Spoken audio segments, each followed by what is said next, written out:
Have you ever had an idea, one of those light bulb moments, and wondered, hey, could this be a real company? Well, how does that actually happen?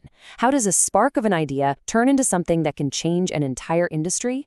That whole process is fueled by something called entrepreneurial finance. And today, we're going to pull back the curtain and see exactly how innovators get the cash to turn their big visions into reality. The physicist Niels Bohr wasn't talking about startups when he said this. But wow, does it hit the nail on the head? This quote is the perfect summary for the entire challenge. Founders and investors, they're all placing bets on a future that is totally uncertain. And that's what makes this so fascinating, right? It's the art of funding these huge, high-risk ideas when absolutely no one has a crystal ball. All right, so first things first. What even is a startup? What makes it different from, say, just opening a new coffee shop? Well, it's really all about the ambition. A startup is designed from day one to grow incredibly fast and to really shake things up. It's meant to be an engine for economic change. And that kind of change, it actually has a name. Yeah, it's this powerful idea called creative destruction. The economist Joseph Schumpeter came up with it, and he basically said that true game-changing innovation often comes from these small, scrappy entrepreneurs who go up against the giants. I mean, think about it. Ride-sharing apps didn't just compete with taxis, they completely changed how we get around. Streaming didn't just sell music differently, it changed the whole industry. Startups don't just create products, they create brand new markets. And a revolution like that, well, it needs a very special kind of fuel. But look, before you can disrupt anything, before any of that creative destruction can happen, every single founder has to start with one absolutely critical step. You could have the most brilliant, revolutionary idea in the world, but if it doesn't solve a real problem for a real person, it's completely worthless. We all know the story, right? We love it. The lone genius tinkering away in a garage who has that sudden, dramatic aha moment. It makes for a great movie, but honestly, it's pretty much a myth. Great businesses and great solutions aren't just magically discovered. They are built painstakingly, piece by piece, through a whole lot of trial, a whole lot of error, and most importantly, a whole lot of listening. The modern way to do this is called design thinking, and it basically flips that old build it and they will come model on its head. Instead of locking yourself away to build what you think is cool, you start with the customer. You go out, you experiment with ideas, you get feedback, you change things, you iterate. The whole goal is to find a solution that people are not just excited about, but one they're actually willing to open their wallets for. Okay, let's look at this case for a startup called Workhorse. They were building a solar generator for campers, and their big assumption was that customers would be willing to pay a ton more for long-term fuel savings. But then they actually went out and talked to campers, and what they found was completely different. Turns out campers cared way more about it being small, light, and not ugly. And crucially, they wanted it priced about the same as a regular old diesel generator. That feedback, just from listening, totally changed their entire product. So, you've done the work, you've identified a real need, and you have a solution. Awesome!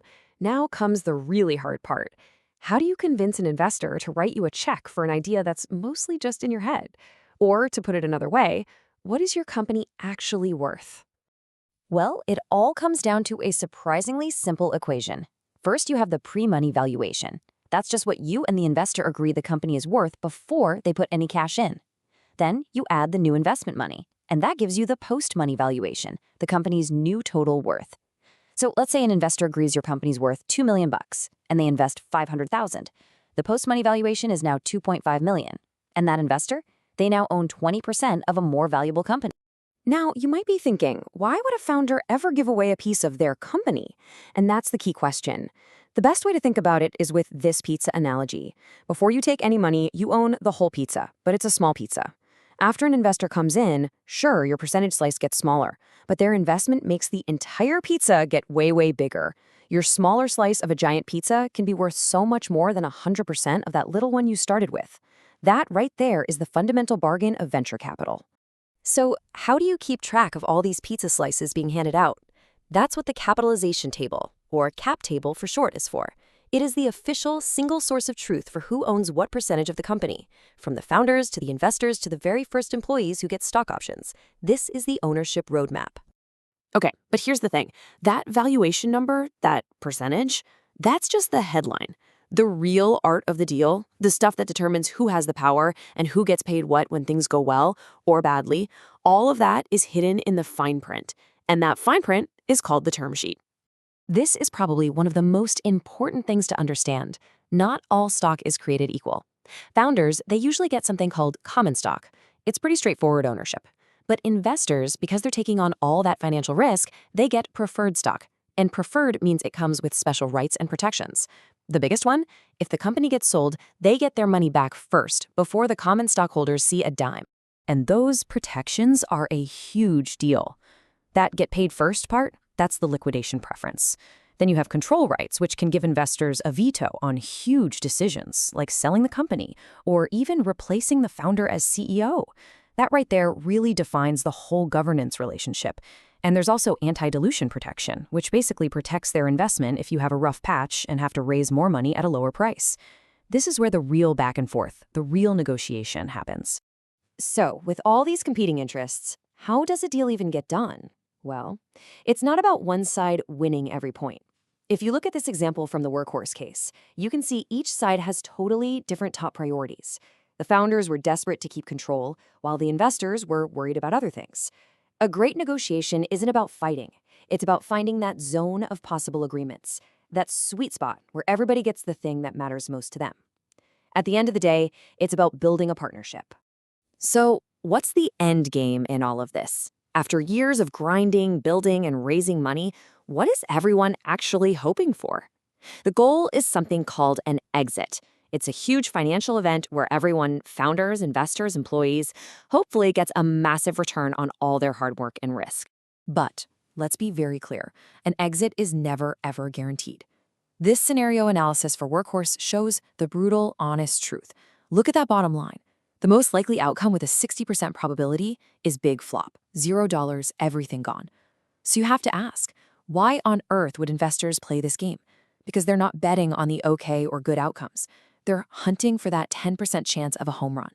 An outcome so massive it pays for all their other failures, and then some. That's the entire model of venture capital in one chart. So how does that big payday actually happen? Well, there are really two main paths to the finish line. The most common one, by far, is an acquisition, where a much bigger company like a Google or a Meta comes along and buys the startup. The other path, the one you hear about more, is the initial public offering, the IPO. That's when the company starts selling its shares to anyone on a public stock exchange. Both of these are the final chapter everyone has been working towards since day one. You know, the principles we've just walked through, they're the bedrock of entrepreneurial finance, but the ground is shifting, and it's shifting fast. We've got new technologies like blockchain creating new ways to fund projects, and we have these incredible global innovation hubs popping up everywhere from Silicon Valley to Shenzhen. The founder's journey is constantly being rewritten. So the really big question is, what's next? What's going to be the next big disruption in how we fund the future? That's a story that's still unfolding.